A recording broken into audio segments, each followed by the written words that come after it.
دعائیں نصف شعبان المعظم۔ بسم اللہ الرحمن الرحیم۔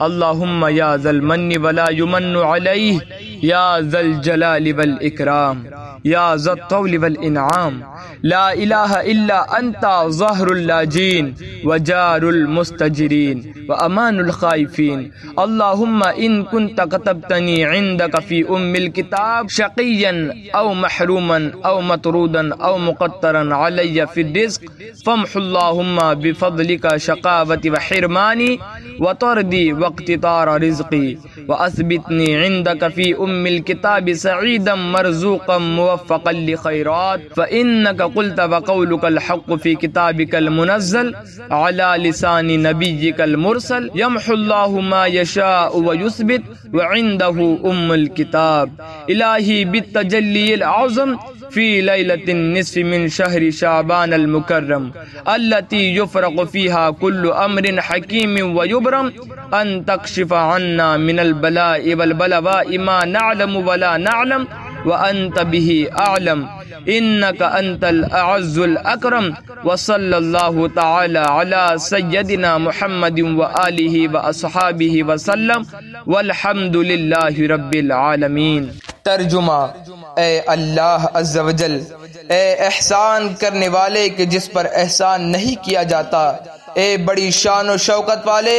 اے فضل و انعام والے، تیرے سوا کوئی معبود نہیں، تو پریشان حالوں کا مددگار، پناہ مانگنے والوں کو پناہ اور خوف زدوں کو امان دینے والا ہے۔ اے اللہ عز و جل، اگر تو اپنے یہاں ام الکتاب یعنی لوح محفوظ میں مجھے شقی یعنی بدبخت، محروم، دتکارا ہوا اور رزق میں تنگی دیا ہوا لکھ چکا ہو تو اے اللہ عز و جل اپنے فضل سے میری بدبختی، محرومی، ذلت اور رزق کی تنگی کو مٹا دے، اور اپنے پاس ام الکتاب میں مجھے خوشبخت، کشادہ رزق دیا ہوا اور بھلائیوں کی توفیق دیا ہوا ثبت تحریر فرما دے کہ تو نے ہی تیری نازل کی ہوئی کتاب میں تیرے ہی بھیجے ہوئے نبی صلی اللہ علیہ وآلہ وسلم کی زبان فیض ترجمان پر فرمایا، اور تیرا یہ فرمانا حق ہے۔ ترجمہ کنز الایمان: اللہ جو چاہے مٹاتا ہے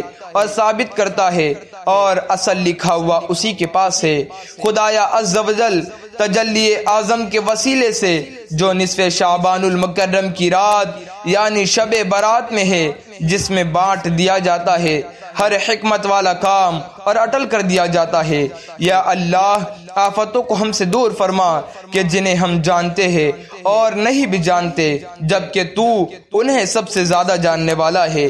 بے شک تو سب سے بڑھ کر عزیز اور عزت والا ہے۔ اللہ تعالی ہمارے سردار محمد صلی اللہ علیہ وآلہ وسلم پر اور آپ صلی اللہ علیہ وآلہ وسلم کے آل و اصحاب رضی اللہ عنہم پر درود و سلام بھیجے۔ سب خوبیاں سب جہانوں کے پالنے والے